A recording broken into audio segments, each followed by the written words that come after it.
नमस्कार दोस्तों, आज की क्लास में हम आरआरसी ग्रुप डी का पेपर सॉल्व करेंगे। चलिए देखिए पहला क्वेश्चन क्या दिया है।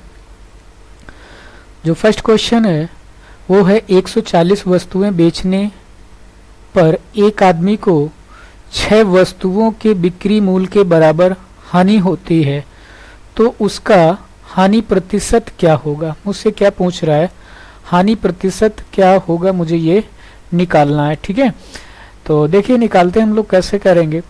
जब वो 144 वस्तुएं बेचता है तो 6 वस्तुओं के बराबर उसको क्या होती है, हानि होती है। तो इसका मतलब मैं पर वस्तु की जो कॉस्ट प्राइस ले लें वो 1 रुपीस ले लें तो टोटल कितना हो जाएगा, 6 रुपए की हानि होती, मतलब 6 वस्तुओं के बराबर उसे हानि होती है।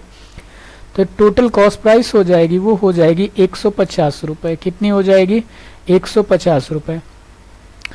अब देखो क्या कह रहा है कि 144 वस्तुएं बेचने पर 6 वस्तुओं के बराबर उसको हानि हो रही, तो मैं वो 6 वस्तुएं इसमें ऐड कर दिया।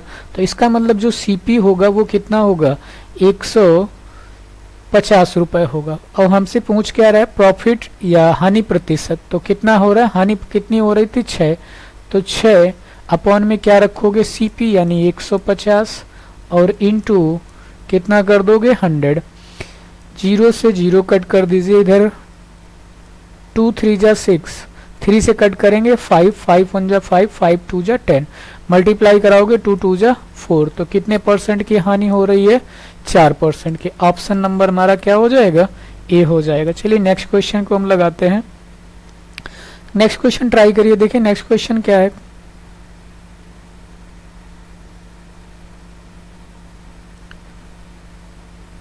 क्या दिया है कि 1550 रुपए की एक धनराशि को 5% और 8% साधारण ब्याज की दर पर उधार दिया गया। 3 वर्ष बाद प्राप्त कुल ब्याज 300 रुपए है। 3 साल में मतलब जो टोटल ब्याज मिल रहा है, इंटरेस्ट मिल रहा है, वो 300 रुपीज है। तो 5% पे दी गई धनराशि क्या है, ट्राई करिए, लगाइए एक बार इसको।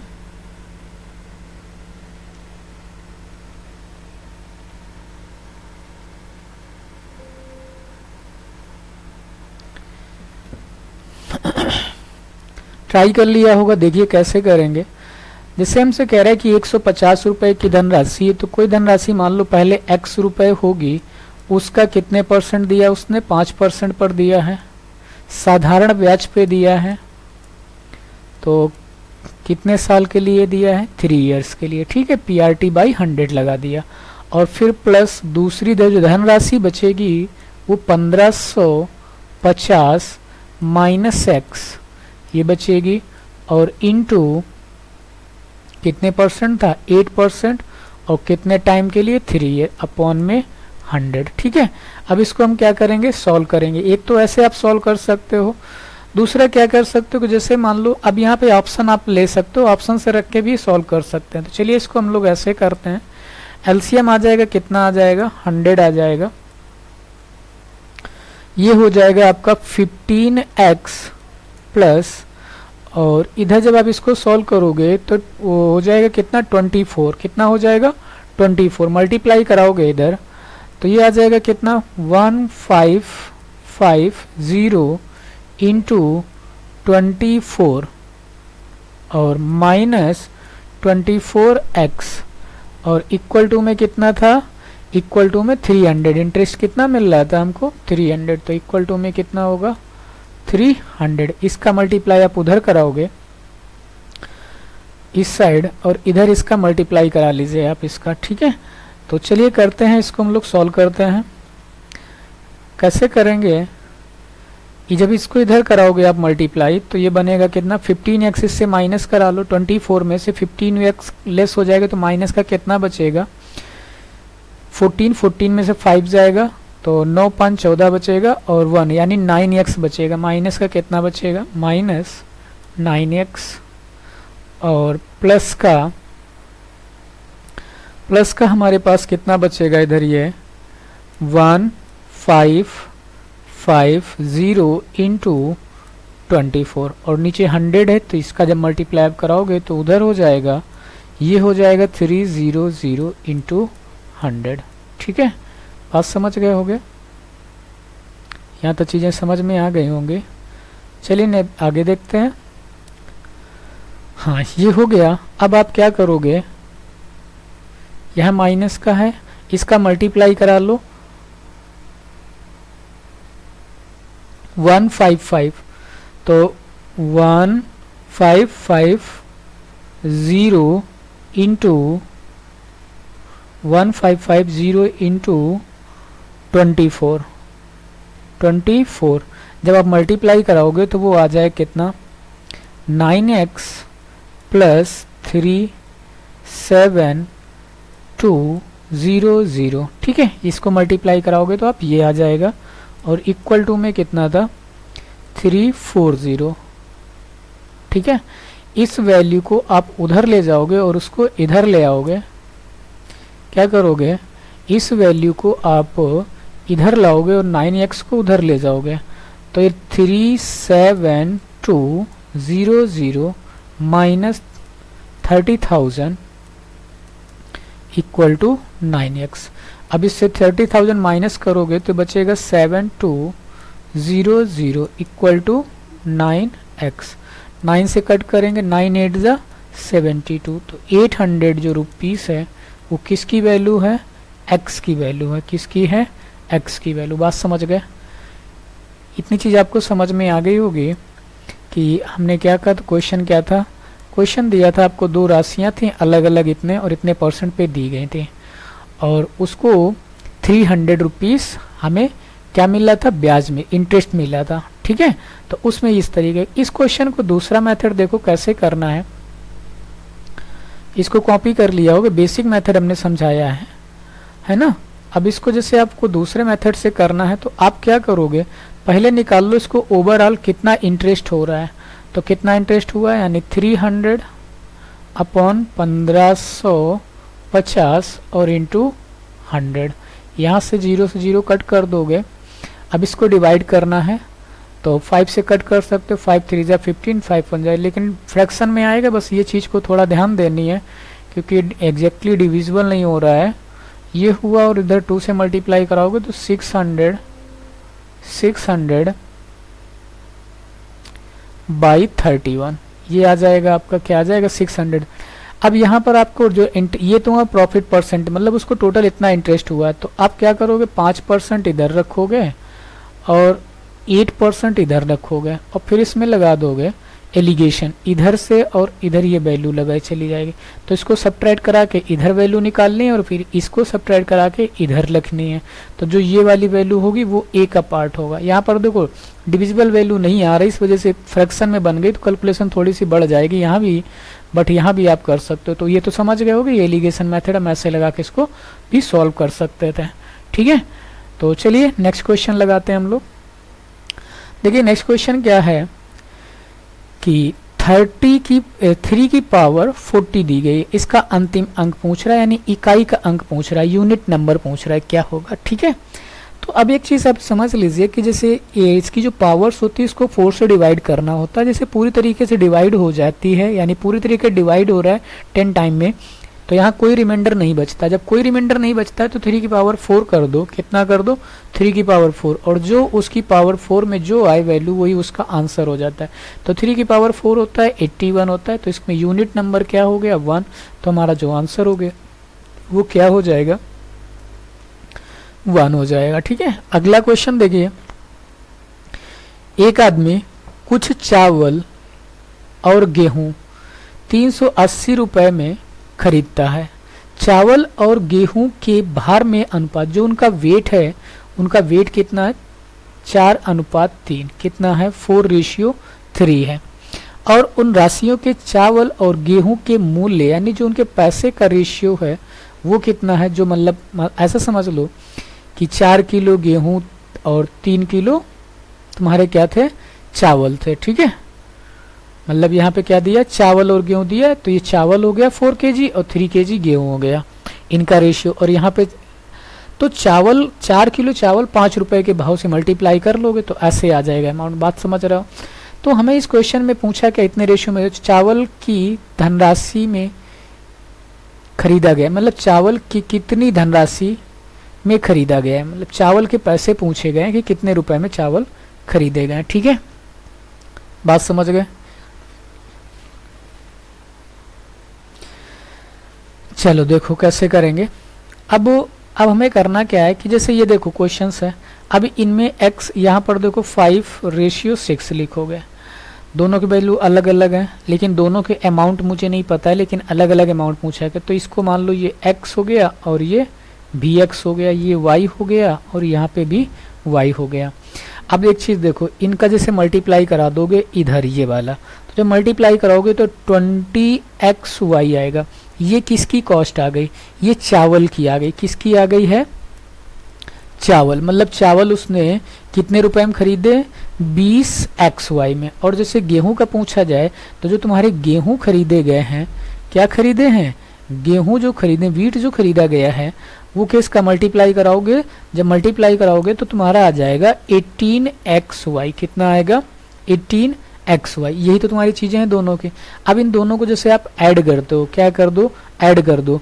ऐड करके देखोगे तो आएगा कितना? 38xy। और यही तो पूरा अमाउंट है। ये अमाउंट कितना है? 380 के बाद, तो 3838 कट गया, यानी x और जो y की वैल्यू है वो कितनी आ गई? 10 आ गई। कितनी आ गई है? 10 रुपीज। बात समझ गए?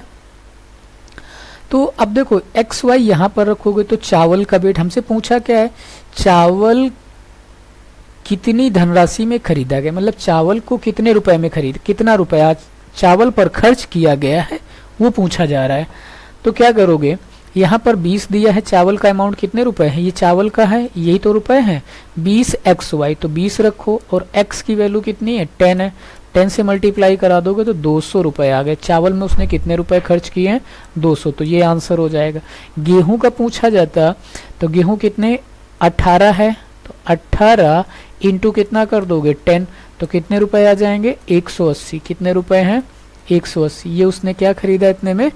गेहूं। तो गेहूं की जो कॉस्ट है वो 180 रुपए है और चावल की जो है वो 200 रुपए है। ठीक है, नेक्स्ट क्वेश्चन पे चलते हैं हम लोग। देखो क्या है, ए और बी की औसत निवेश 200 रुपए है। ए और बी का जो औसत जो निवेश है दोनों मिलकर 200 रुपए लगाते हैं। सी और डी की जो औसत निवेश है वो 250 रुपए है। तो मुझसे पूछ रहा है ए बी सी डी का औसत क्या होगा। तो ए बी का रेशियो मतलब औसत इतना है, तो ए प्लस बी ने कितने रुपए मतलब लगाए, यानी 2 से मल्टीप्लाई कर दोगे तो 400 रुपए। कितना हो जाएगा? 400 रुपए। उसके बाद सी और डी का निकालोगे तो वो आ जाएगा कितना? इधर 500 रुपए। मल्टीप्लाई 2 से करोगे 250 को तो 500 आ जाएगा। दोनों को सॉल्व करेंगे तो A plus B plus C plus D, और टोटल जो अमाउंट आया A plus B plus C D का, ये आ गया 900। कितना आ गया? 900। कितने लोग हैं? 4 लोग हैं। A plus B plus C plus D 4 लोग हैं। तो इसको क्या करोगे? 4 से डिवाइड करोगे। 4 से डिवाइड करोगे तो कितना आ जाएगा? इसको 4 दूनी 8 आ जाएगा और इधर बचेगा 1। कितना बचेगा? 1 बचेगा, 10 हो जाएगा। फिर 4 से डिवाइड करिए, 4 दूनी 8, 2 बचा, 4 पंचे 20। तो 225 आ जाएगा आपका आंसर। मतलब चारों का जो औसत है ए बी सी डी का वो कितना है? 225। ठीक है, 225। चलिए नेक्स्ट क्वेश्चन लगाते हैं हम लोग। नेक्स्ट क्वेश्चन क्या है कि एक कार 10 किलोमीटर की दूरी को 12 मिनट में तय करती है।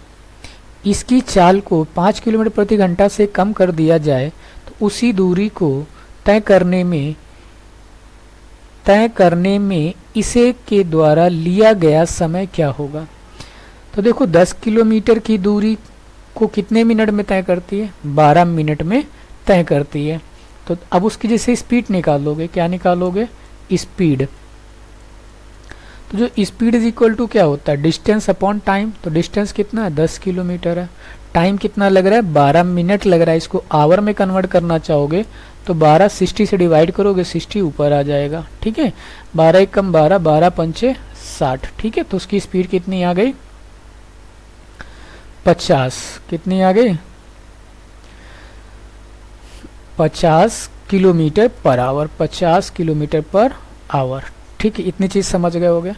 अब क्या कह रहा है, जैसे स्पीड को 5 किलोमीटर प्रति घंटा से कम कर दे, तो 50 से तो 5 से कम करोगे तो जो न्यू स्पीड होगी, जो न्यू स्पीड आ जाएगी तुम्हारी, वो कितनी आ जाएगी? जो न्यू स्पीड आएगी वो आ जाएगी 45 किलोमीटर पर आवर। ठीक है, इतनी चीज़ यहाँ तक भी समझ गए होगे। यानी 45 किलोमीटर पर आवर उसकी नई स्पीड आ गई। अब कह रहा है वही डिस्टेंस, मतलब उसी दूरी को तय करने में, वही दूरी कितनी थी?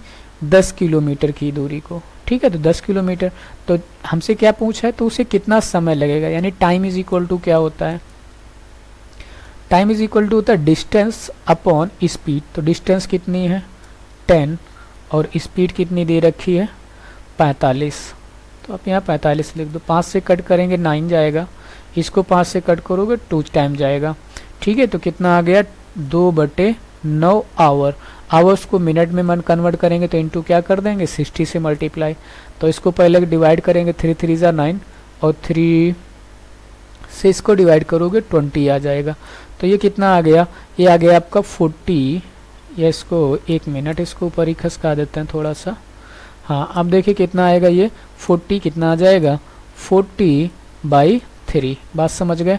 अब इसको जब सॉल्व करोगे तो 13 3 39 होता है ना, तो इसे आप हो जाएगा 13 होल 1/3। अब इसको फिर से 60 से सेकंड में कन्वर्ट कर रहा हूँ, इसके आगे वाली वैल्यू, तो ये हो जाएगी 20, यानी 13 मिनट और 20 सेकेंड उसको ये टाइम लगेगा। तो जो भी ऑप्शन होगा वो आपका आंसर कौन सा हो जाए? सी ऑप्शन हो जाए। कौन सा हो रहा है? C option. 13 minute 20 second. Option number आपका कौन सा है? सी ऑप्शन है। क्वेश्चन समझ गए होगे, कॉपी भी कर लिया होगा। चलिए अगला क्वेश्चन देखते हैं। नेक्स्ट क्वेश्चन को हम लोग, इस क्वेश्चन में आपसे पूछा जा रहा है निम्नलिखित का बहुलक ज्ञात कीजिए। यानी बहुलक क्या होता है? जो नंबर बहुत बार रिपीट होता है उसको बहुलक बोलते हैं। ठीक है, उसको मॉड बोलते हैं। देखिए क्या है, अब इसमें देखो कौन से नंबर को ज़्यादा बार रिपीट किया गया है। X square, x square, x square, x square, x y हो गया। और देखो कौन से एक्स स्क्वायर कितने टाइम है? 1 2। इसमें चेक करना है सिंपली तुमको क्या, कि सबसे ज़्यादा किस नंबर का रिपीटेशन हुआ है। तो चेक करिए कौन सा नंबर हो रहा है। एक्स स्क्वायर यहाँ पे है, कितनी बार एक्स स्क्वायर आया? 1 2 3 4। सिंगल एक्स की स्क्वायर की बात कर रहा हूँ, अलग से नहीं। ठीक है, तो 4 बार आया है। सिंगल वाई कितनी बार आई है?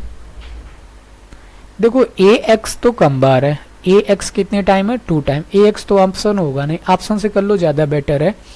जेड एक्स क्यूब, ये देख लो, जेड एक्स क्यूब, जेड के साथ एक्स क्यूब लिखा है, वो कितने टाइम है? एक तो ये मिल गया जेड एक्स क्यूब, और कोई है जेड एक्स क्यूब? नहीं है, तो ये भी ऑप्शन नहीं होगा, ये भी कट गया। अब 2 ऑप्शन देख लो, बी और डी में। डी में देखो क्या लिखा है? B x cube, B x cube एक, ये बी एक्स क्यूब है, और कहीं पर बी एक्स क्यूब एक, ये मिल गया, 2 हो गए बी एक्स क्यूब, 2 ही है, तो ये भी नहीं। तो बचा कौन सा ऑप्शन हमारा? B option. तो आंसर आप क्या लगा दोगे? बी ऑप्शन लगा दो। इसको ऑप्शन से चेक करके कर लोगे तो ज़्यादा बेटर रहेगा, क्योंकि ऐसे कौन कौन से नंबर आप देखोगे कौन ज़्यादा बार रिपीट है, तो उसमें टाइम लगेगा। देखो ये क्वेश्चन अच्छा क्वेश्चन है ये। क्या दिया है? ये वैल्यूज दी गई हैं। यहाँ पर मुझसे पूछा है a+3a + b + c का मान क्या होगा, किसके बराबर? ये वैल्यू हमें निकालनी है। यहाँ पर ये वैल्यूज दी गई और 0 के इक्वल दी गई हैं। तो ये 0 तब होगा जब ये वैल्यू और ये तीनों वैल्यू किसके इक्वल होनी चाहिए? 0 के इक्वल होनी चाहिए। यानी हम ये कह सकते हैं कि 3a + 1 इक्वल टू किसके? अंडर स्क्वायर करोगे वो 0 लोगे तो अंडर रूट में लेने के 0 का अंडर रूट 0 आता है, ये जानते हो। तो ये ऐसे करके करना है। यहाँ पर लिखे हुए a इज इक्वल टू आ जाएगा -1/3। ठीक है, पहले क्वेश्चन कर लिया, मतलब पहले a की वैल्यू आ गई। इसी तरीके से b वाले ऑप्शन की वैल्यू निकालोगे तो b -1 अंडर रूट लोगे 0 का तो वही रहेगा 0 ही, तो इसको हो जाएगा। तो b इज इक्वल टू कितना आ जाएगा? 1। यानी दूसरे वाले की भी मैंने वैल्यू निकाल ली। अब तीसरे की निकालोगे c की, तो c इज इक्वल टू आ जाएगा 3/। तो इतनी चीज़ समझ गए होगे। उम्मीद करते हैं चीज़ आपको क्लियर आ हो गई होंगी। अब हमें किसकी वैल्यू चाहिए, हमें वैल्यू निकालनी किसकी, 3a प्लस b, यानी मुझे किसकी वैल्यू चाहिए यहीं पे बताता हूँ।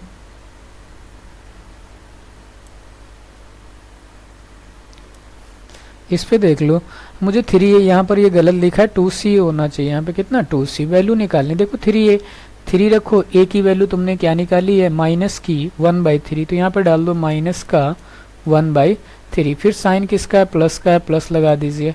और b की वैल्यू कितनी थी, b की वैल्यू 1 है तो 1 लिख दीजिए, फिर प्लस लगाइए और यहाँ पर 2 लिखिए। c की वैल्यू कितनी आई 3/2 आई है, तो c की जगह रख दीजिए 3/2। 2 से यहाँ पे 2 कट जाएगा, इस 3 से ये 3 कट जाएगा, यहाँ बचेगा माइनस का 1 प्लस 1 और प्लस यहाँ बचेगा 3, तो इससे ये वैल्यू माइनस 1 कट जाएगा। आंसर हमारा कितना आ जाएगा 3 आ जाएगा। ऑप्शन नंबर हमारा ए सही है। ठीक है, नेक्स्ट क्वेश्चन देखिए क्या है। 3 संख्याओं में से पहली संख्या दूसरी संख्या का 3 गुना है और तीसरी संख्या पहली संख्या का 5 गुना है। यदि सभी संख्याओं का औसत इतना है तो तीसरी संख्या क्या होगी। इस क्वेश्चन को आप लगा सकते हो, प्रैक्टिस करिए, इस क्वेश्चन को आप लोग लगाइए। ये क्वेश्चन आप लगा के आंसर दीजिए, कमेंट बॉक्स पे जरूर लगा के दीजिएगा। अगला क्वेश्चन देखिए, पी क्यू एक कार्य को 12 दिन में कर सकते हैं, क्यू आर उसे 15 दिन में कर सकता है, पी आर उसे ए 20 दिन में कर सकता है, तो पूरे कार्य को क्यू अकेले कितने दिन में करेगा। तो देखो कैसे करोगे, P प्लस क्यू का जो वर्क है वो कितने दिन में करते हैं, 12 दिन में करते हैं। इसी तरीके से आप निकालोगे Q और R का, Q प्लस जो R है वो कितने दिन में करते हैं, वो करते हैं 15 दिन में। उसके बाद आप लिखोगे R प्लस P। ये ग्रुप डी का पेपर हो रहा है, ग्रुप डी का पेपर की हम लोग तैयारी कर रहे हैं, तो जो पेपर अभी चल रहे हैं उसी से बेसिस मतलब जो एक्सपेक्टेड क्वेश्चन आ सकते हैं वही मैंने क्वेश्चंस लिए हैं। इसका एलसीएम लीजिए 60 आएगा, 12 पंचे 60, 15 चौको 60 और 20 तिहाई 60। ये वैल्यूज आ गए इन तीनों के। तीनों को ऐड करेंगे, इन तीनों को ऐड कर लो तो सभी वैल्यूज 2-2 बार ऐड हो जाएंगी, इसलिए 2 लिखोगे यहाँ पर, यहाँ लिखोगे P plus Q plus R। अब इधर ऐड करो 9 3 कितना हो जाए, इसको ऐड करेंगे, इनकी कैपेसिटी, ये क्या है उनकी क्षमता है, क्षमताओं को ऐड करोगे तो 5 4 9 9 3 12 कितना आ जाएगा 12। 2 से कट कर दोगे तो कितना आ जाएगा 6 आ जाएगा। यानी इन तीनों की जो कैपेसिटी आ गई है, मतलब तीनों की जो कैपेसिटी आ रही वो कितनी आ रही 6 आ रही, कितनी आ रही 6। यानी P plus Q plus R इस काम को 6 दिन में करेंगे। लेकिन मुझसे क्वेश्चन में पूछ क्या रहा है, मुझसे क्वेश्चन में ये पूछ रहा है कि Q अकेले उस काम को कितने दिन में करेगा। Q पूछ रहा है Q कितने दिन में करेगा, तो क्या करें, जैसे हम Q की कैपेसिटी निकालना चाहूँ तो देखो P प्लस R की कैपेसिटी कितनी है, P प्लस R की जो कैपेसिटी है वो क्षमता जो है वो कितनी है 3 है। तो P और R की जो कैपेसिटी है वो मैं इससे माइनस कर दूं तो Q की कैपेसिटी आ जाएगी, यानी Q इज इक्वल टू कितना आ जाएगा 6 माइनस 3, तो कितना आ गया, यानी Q इज इक्वल टू आया 3। Q की वैल्यू कितनी आ गई है 3 आ गई, Q की वैल्यू कितनी आ गई 3। यानी Q की जो क्षमता है वो कितनी करने की है 3। एक दिन में Q कितना काम करेगा 3 यूनिट काम करेगा। लेकिन टोटल जो वर्क था जो मैंने एलसीएम लिया था वो कितना था 60 था, टोटल वर्क कितना था 60। और इस 60 को कौन करेगा Q करेगा, कौन करेगा Q। तो क्या करोगे 60 डिवाइडेड बाई 3, यही तो कैपेसिटी थी Q की, डिवाइड करोगे 3 2 जा कितना आ गया 20। यानी Q उस काम को अकेले कितने दिन में करेगा 20 दिन में करेगा, कितने दिन में करेगा 20 दिन में। जो ऑप्शन है आपका वो हो गया C। कौन सा ऑप्शन हो गया, C नंबर हो गया। नेक्स्ट क्वेश्चन देखो, एक स्कूल में 900 छात्र हैं, प्रत्येक को या तो अंग्रेजी या तो हिंदी या तो दोनों विषय पसंद मतलब दिए जाते हैं। 65 को अंग्रेजी दी जाती है, 55% को हिंदी दी जाती है। तो देखो क्या है 65% को ऐसे बना लो, इसको इंग्लिश और हिंदी, और इसको या तो दोनों दिए जाते हैं। थोड़ा सा 1 मिनट, इसको ग्राफ से करते हैं, अच्छा थोड़ा ग्राफ बनाते हैं। एक ये बना लीजिए ऐसे और इधर बना लीजिए, ये यहाँ पर डाल लीजिए आप इंग्लिश, एक तरफ इंग्लिश लिख लीजिए और एक तरफ हिंदी लिख लीजिए। और यहाँ पर बोथ है, यहाँ पर जो बीच वाला जो पार्ट होगा ये वाला, इनमें हिंदी और English, Hindi and English and Hindi, यानी ये दोनों जो पार्ट होगा वो दोनों को लिए होगा। अब देखो 65% और 55%, क्योंकि टोटल वैल्यू जो होंगी वो 100% होंगी, तो 65 और प्लस 55 इसको ऐड कर लो, ये हो गया 10 और ये हो गया 7 6 और 5 11 और एक कितना हो जाएगा 12। तो यानी देखो 120% ज़्यादा हो रहा है। तो कितना ज़्यादा, क्यों ज़्यादा हो रहा है? क्योंकि इसमें जो दोनों इंक्लूड आ गए 20 लोग, तभी तो ज़्यादा होगा। तो यहाँ पर कर दो 20। अब 65% अंग्रेजी दी जाती, तो 100 इसको देखो 65 में अंग्रेजी दी जाती, इसका मतलब कुछ इसमें जो इंग्लिश बोथ में होंगे वो भी इसमें इंक्लूड है। तो इसमें से 20 माइनस करोगे तो यहाँ बचेगा कितना 45, कितना बचेगा 45%। इसी तरीके से 20 इस 55 में भी 20 माइनस करोगे तो 55 से 20 माइनस करोगे तो बचेगा 35%। तो ये हो गए 35% जो सिर्फ और सिर्फ हिंदी पढ़ते हैं, इंग्लिश नहीं पढ़ते हैं, ठीक है, या इंग्लिश सब्जेक्ट नहीं लेते हैं। और यहाँ जो 45 हैं, ये 45% ये सिर्फ और सिर्फ इंग्लिश के लिए हैं। किसके लिए? इंग्लिश जानते हैं, इंग्लिश सब्जेक्ट लिए हैं, उसके अलावा और कोई सब्जेक्ट नहीं लिए। और जो 20 है वो बोथ लिए। अब इन तीनों को जब ऐड करोगे 100% आएगा। कितना आएगा? 100%, ठीक है। तो अब आगे देखो क्या पूछा है, कितनों को दोनों विषय दिए गए। तो कितनों को दिए गए? 20%। 900 में, वैसे इस आंसर को मुझे इतना नहीं करना था लेकिन मैंने समझाने के लिए पूरा कर दिया, नहीं यहीं से आंसर आ जाता। मैंने 20% निकाला था तो बस 20% 900 का कितना कर देता, मैं 20% 900 का निकाल देता तो वही मेरा आंसर हो जाता। लेकिन इस क्वेश्चन मैंने पूरा समझाया आपको, आंसर तो हो जाता 180 हो जाता है। कितने हो जाता? 1। ऑप्शन नंबर आपका डी। लेकिन ऐसे करने का कोई भी पूछ सकता है, मतलब हिंदी पूछ लेता या इंग्लिश पूछ लेता, कोई भी इंग्लिश पूछता तो 45% निकाल लेते। सिर्फ और सिर्फ हिंदी कितने लिए हैं तो 35% बच्चे सिर्फ हिंदी लिए हैं तो वो भी निकाल लेते। तो ऐसे करके हम किसी भी क्वेश्चन को आंसर दे सकते हैं। चलिए नेक्स्ट क्वेश्चन को लगाते हैं। 3 सिक्के एक साथ उछाले जाते हैं, कम से कम 2 पुच्छल, यानी इसकी प्रायिकता है, प्रोबेबिलिटी की पूछी गई है कि कम से कम 2 हेड आने की प्रायिकता क्या होगी। इस तरीके क्वेश्चन भी आप लगा सकते हो कि 3 सिक्के उछाले जाते हैं, अब इनके हेड और टेल आने की आपको वो बनानी है कि किस में हेड आ सकता है, फिर वैसे टेल आ सकता है। तो ऐसे तो कम से कम 2 हेड आने की प्रोबेबिलिटी पूछी गई। कम से कम कितने? 2। ज़्यादा 3 हो जाए तो कोई दिक्कत नहीं है, कम से कम 2 आने चाहिए। तो इस तरीके के आप बनाओगे तो टोटल आउटकम बनेंगे आपके कितने? 8 बन जाएंगे। टोटल आउटकम कितने बनेंगे? 8। और कम से कम कितने आने चाहिए तो इसको आप निकाल लो। 2 हेड आने चाहिए, 2 से ज़्यादा हो सके तो कोई, देखो एक तो ये बन जाएगा आने की प्रोबेबिलिटी में, फिर दूसरा एच हो जाएगा, फिर और बना लेते हैं एक और, क्या बन जाएगा? ये बन गया। उसके बाद एच टी बन जाएगा, ठीक है, और उसके बाद टी एच और एच बन जाएगा। तो 2 हेड कम से कम 2 आ जाए, 3 आने के लिए ये हो गया, और 2 से ज़्यादा अब आ सकते हैं क्या? कोई बन सकता है? तो नहीं बनेगा। तो कितनी प्रोबेबिलिटी, यानी 4/8 डिवाइड करोगे 1/2 आ जाएगा। कितना आ जाएगा इसकी प्रायिकता? 1/2। ऑप्शन नंबर बी सही हो जाएगा।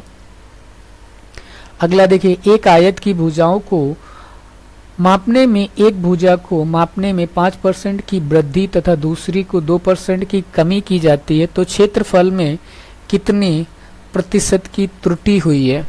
तो इसको देखो 2 तरीके से कर सकते हो। मान लो जैसे आप लेते हो कोई आयत ले लेते हैं, जैसे एक के पहले 10 मान लेते हैं इसको, और इसको मान लो चाहे 20 ले लो, इसको 10 ले लो, तो इसका एरिया आ जाएगा 200। फिर क्या करो, उसके माप में 5% की वृद्धि, दूसरी माप को 2% कमी, यानी एक को 5% बढ़ा दो और इसको 2% कम कर दो, फिर मल्टीप्लाई कर लो, देखो एरिया में कितना डिफरेंस आ रहा है, उसका परसेंटेज निकालो। एक तो मेथड ये हो जाता है। दूसरा जैसे बेसिक से इससे लगाओगे, फार्मूले से एक फार्मूला होता है, इससे माइनस करा दो 2 और फिर माइनस यहाँ होता है 3 इंटू कितना हो जाएगा 5/100। तो यहाँ बचेगा ये माइनस का 3, यहाँ पर इसको डिवाइड करेंगे तो 15 यानी 0.15 बनेगा, और यहाँ बनेगा माइनस का 3। अब इससे 0.15 माइनस करोगे तो जो भी आंसर आएगा, यानी 0.5 माइनस करेंगे तो लगभग 2 पॉइंट के आसपास आएगा ये वाला आंसर। 2.7 है लगभग, यही आंसर आएगा एग्जैक्टली जाके। तो आप ऐसे निकाल सकते हो, या तो इस फार्मूले से निकाल सकते हो, या आप इस क्वेश्चन को इस बेसिक से सॉल्व करके ऐसे निकाल सकते हो, ठीक है। ये तो आप करिएगा, ट्राई करिएगा क्वेश्चन। नेक्स्ट क्वेश्चन देखिए क्या है, एक धनराशि चक्रवृद्धि ब्याज पर निवेश की जाती है, पहले वर्ष में इतने रुपए और दूसरे वर्ष में इतने रुपए हो जाती है, तो प्रत्येक वर्ष की दर ज्ञात कीजिए। देखो क्या प्रति वर्ष की जो ब्याज की दर है, रेट मुझसे पूछा जा रहा है, तो कैसे करोगे। देखो इसमें क्या दिया गया, एक धनराशि चक्रवृद्धि ब्याज की दर पर निवेश की जाती है, तो पहले वर्ष उसको कितना मिला, 650 रुपए, पहले वर्ष इतने रुपए मिले। तो अब यहीं से कुछ अमाउंट बढ़ा होगा तो वो इंटरेस्ट बढ़ के इस पर जुड़ा होगा जाके, है ना। तो इसको क्या करो, 676 में से 650 को माइनस करा दो, तो हमें इंटरेस्ट पता चल जाएगा कि इसमें कितना इंटरेस्ट आगे मिला है। तो इसको 650 माइनस करोगे इसको, तो 26 आ जाएगा। 676 में से 650 आप माइनस करेंगे तो कितना आ जाएगा, 26। ये उसको क्या मिला है, इंटरेस्ट मिला है इस इतने अमाउंट पर 1 ईयर में। तो 650 इंटू आर इंटू 1 अपॉन क्या करा दो, 100 इज इक्वल टू 26 डाल दो जाके इधर। ये 0 से 0 कट कर दो, इसको 5 से कट कर दो, 13 पचे 65, ठीक है। 5 से कट करेंगे तो 13 टाइम जाएगा, इसको 5 से कट करोगे 2 टाइम, यहाँ से इसको कट कर दो, 13 दूनी 26 और 2 2 जा 4, तो R इज इक्वल टू आ जाएगा 4%। कितना आ जाएगा इंटरेस्ट, 4%। ऑप्शन नंबर आपका क्या हो जाएगा, डी हो जाएगा।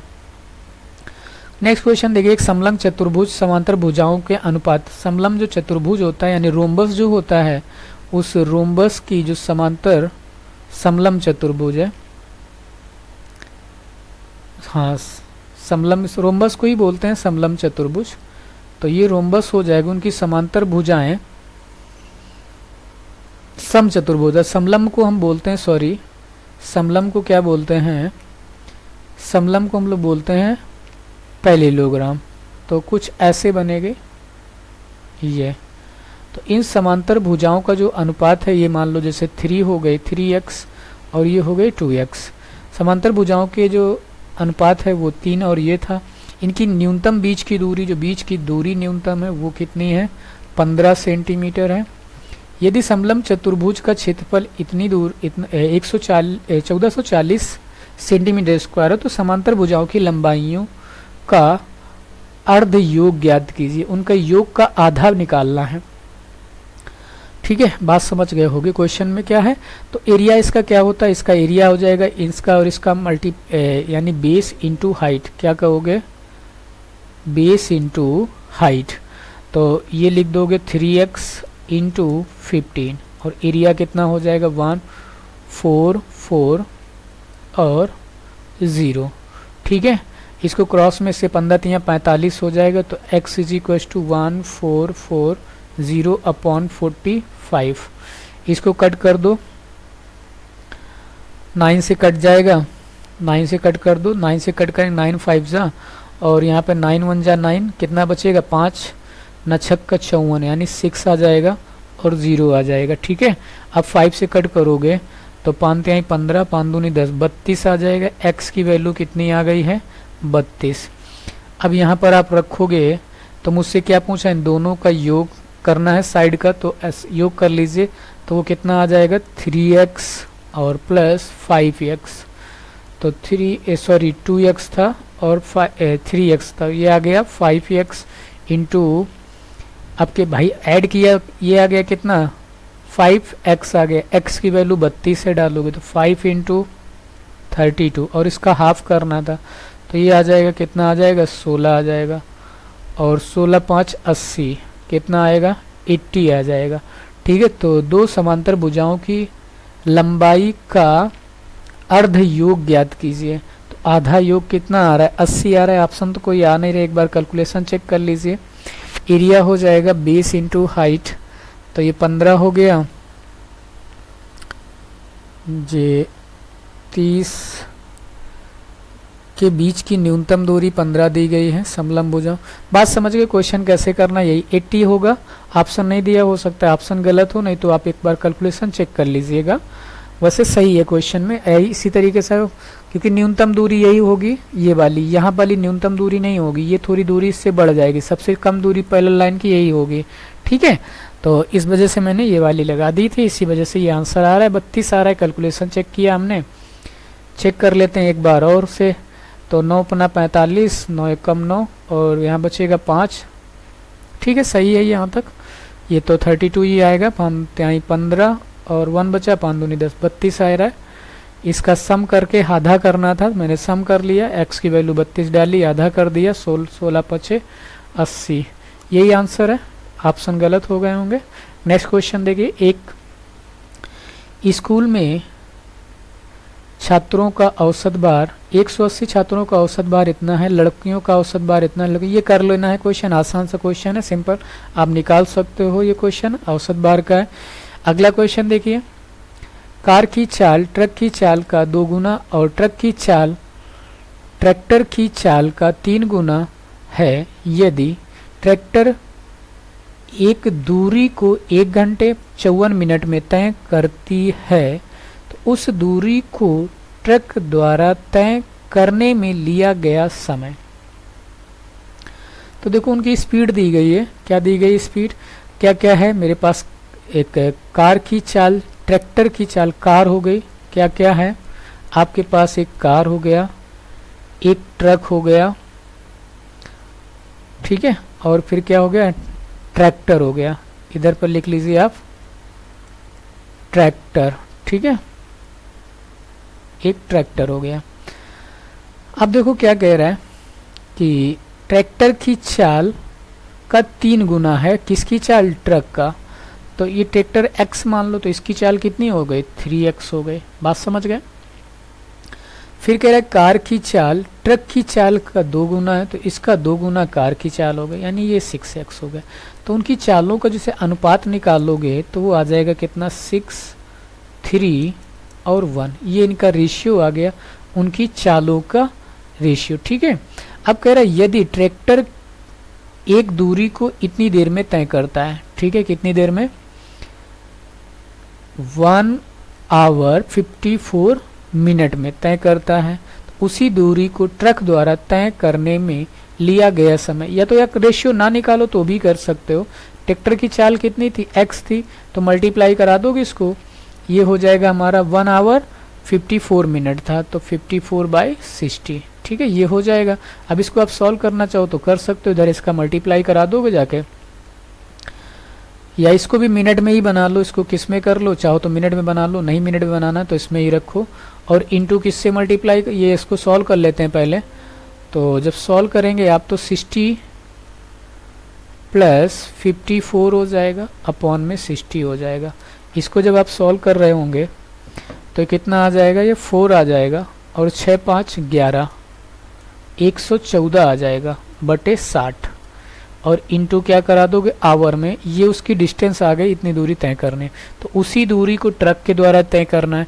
ट्रक की जो चाल थी वो कितनी थी, 3x, कितनी थी ट्रक की चाल, 3x है, तो इसको क्या करोगे आप, 3x से डिवाइड कर दो। देखो x से x कट जाएगा, कटेगा कि नहीं कटेगा, मिनट में ऑप्शन है, आंसर किस में, मिनट में, तो इसको क्या करो, यहाँ सर भी इसको 60, भाई ये आवर में बनाया था मैंने, इसको किस में बनाया, आवर्स में, तो इसको क्या कर सकते हो, 60 से डिवाइड कर सकते हो, क्या कर दो, 60 से मल्टीप्लाई, तो 60 से 60 ये कट जाएगा, ये बचेगा 114/3। अब 3 से इसको कट कर दो, तो 3 त्रिका 9, अब बचेगा कितना यहाँ पे 2 और 3 8 24, तो कितने मिनट आ गए, 38 मिनट आपका जो आंसर होगा वो कितना होगा, 38 मिनट। नेक्स्ट क्वेश्चन देखिए, एक समांतर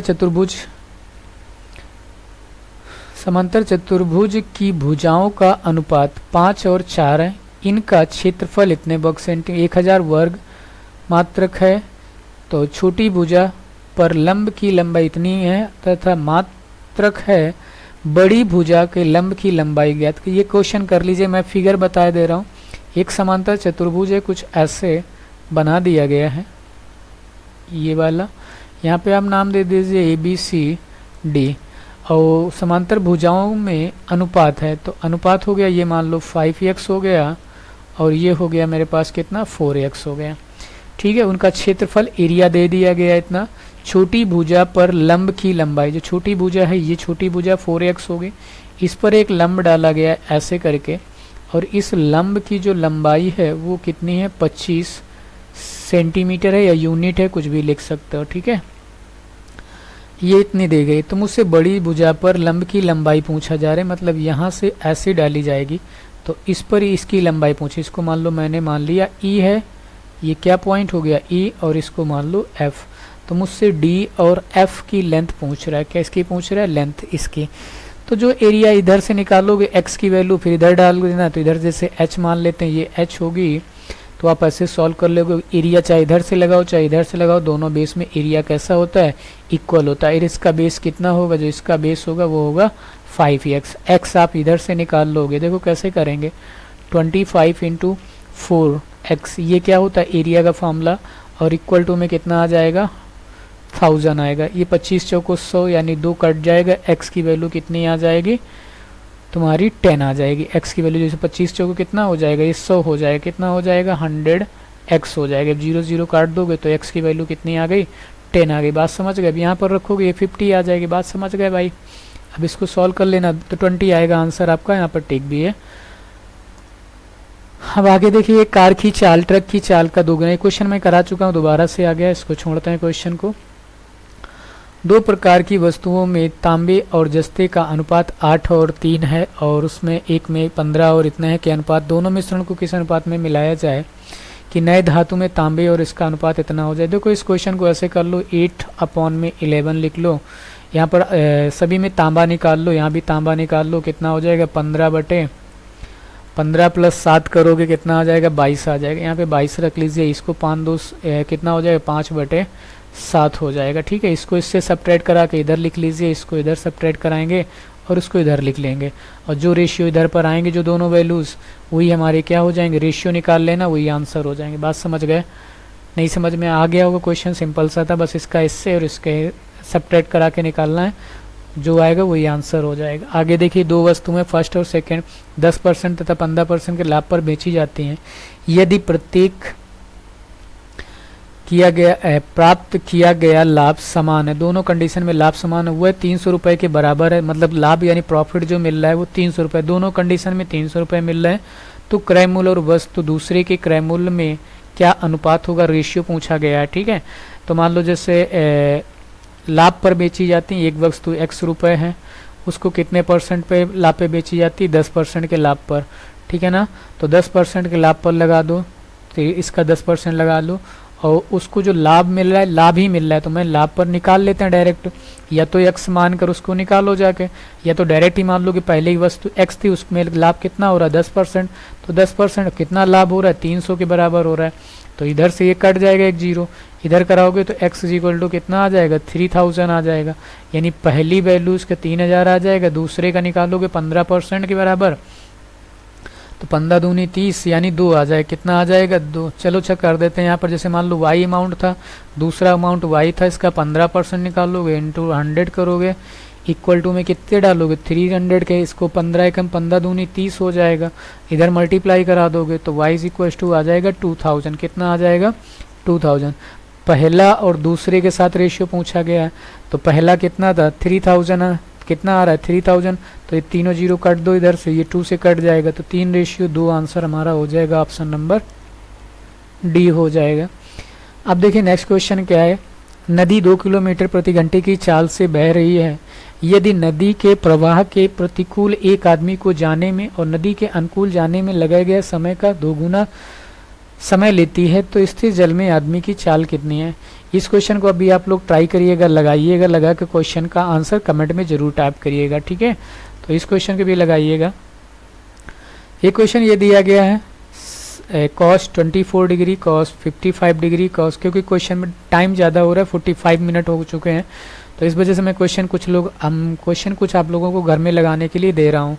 ठीक है, तो ये भी क्वेश्चन आप लगाइएगा, यानी इस क्वेश्चन को आप कैसे लगा सकते हो, इस क्वेश्चन को जरूर ट्राई करिएगा।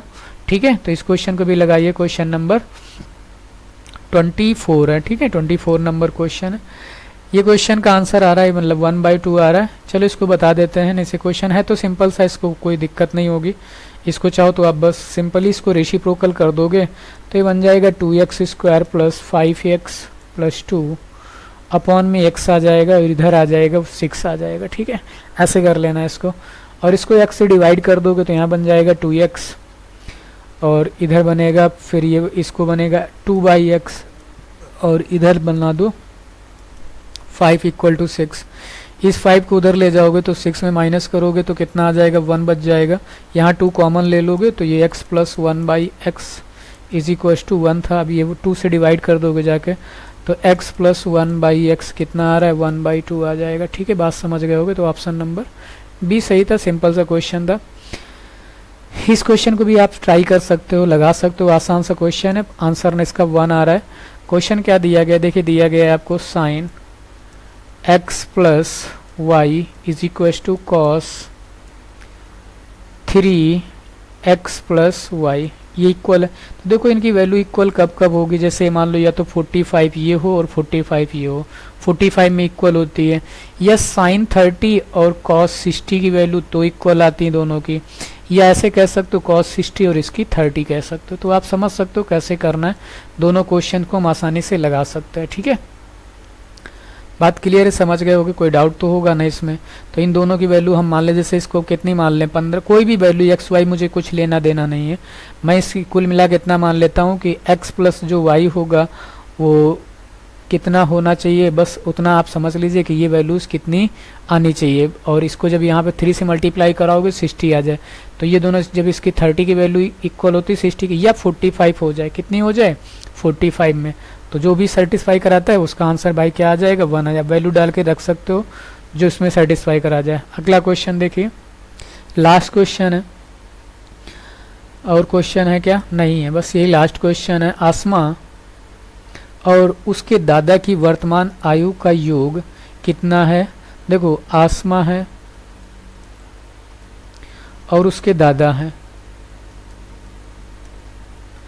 उनकी वर्तमान आयु का योग कितना, 80। इन दोनों की जो आयु है वो 80 है। अब से 10 वर्ष बाद आसमा की उम्र उसके दादा की उम्र का 1/4 होगी। मान लो जैसे आसमा की x हो गई और इसकी इनकी y है, तो x प्लस वाई, यानी x प्लस वाई हमें दे रखा है कितना, 80 दे रखा है। और कह रहा है कि अब से 10 वर्ष बाद, मतलब आज से 10 साल बाद आसमा की उम्र उसके दादा की उम्र का 1/4 होगी। तो जैसे मान लो 10 साल है, 10 यहाँ ऐड कर दो, x प्लस 10 ये हो जाएगा इनकी, और इधर भी तो 10 साल ऐड करोगे, y प्लस 10 करोगे। अब इसकी जो एज है वो इनके 4 टाइम के बराबर है। ये कंडीशन कुछ ऐसे बन जाएगी, यहाँ मल्टीप्लाई करा दोगे जाके इधर इसमें, तो ये हो जाएगा 40 प्लस 4x हो जाएगा, और माइनस यहाँ पर इधर लाओगे तो माइनस का 10 आ जाएगा, और इक्वल टू y, यानी y की वैल्यू मैं ऐसे रख के निकाल सकते हैं। और मुझसे आसमा की वर्तमान आयु पूछी थी तो मैं आसानी से कर सकता था, यहाँ माइनस करेंगे 30 आ जाएगा, 30 plus 4x is equal to y। और पहली क्वेश्चन जो थी यहाँ पर मैं x की वैल्यू पुट कर, y की वैल्यू पुट कर दूंगा। तो जब यहाँ पे पुट करोगे तो ये बन जाएगा कितना, 5x प्लस 30 बनेगा, और इक्वल टू में क्या रखोगे 80, ये इसको माइनस कराओगे तो ये बन जाएगा 5x इज इक्वल टू 50, और 5 से 5 कट जाएगा तो x इज इक्वल टू आ जाएगा 10, यानी x की वैल्यू कितनी आ जाएगी, वो 10 आ जाएगी। तो जो आसमा की वर्तमान आयु है वो कितनी है, 10 वर्ष है। ठीक है, तो ये क्वेश्चन थे आज की हमारी क्लास के, जितने सारे क्वेश्चन थे मैंने वो सारे क्वेश्चन आपको बता दिए। जो क्वेश्चंस मैंने होमवर्क के लिए दिए हैं वो आप करिएगा, नेक्स्ट क्लास में मैं ज़रूर बताऊंगा, तो आप नेक्स्ट क्लास ज़रूर देखें। जैसे आप ग्रुप डी के पेपर दे रहे हैं तो आप ये क्लास ज़रूर देखें, क्योंकि सारे पेपर्स में जितने भी आने वाले क्वेश्चन हैं मैं उसी टाइप के क्वेश्चन को आपको बताया हूँ और समझाया हूँ। ठीक है, तो आप ज़रूर पेपर्स को सॉल्व करें, प्रैक्टिस करें। Okay, thank you for watching.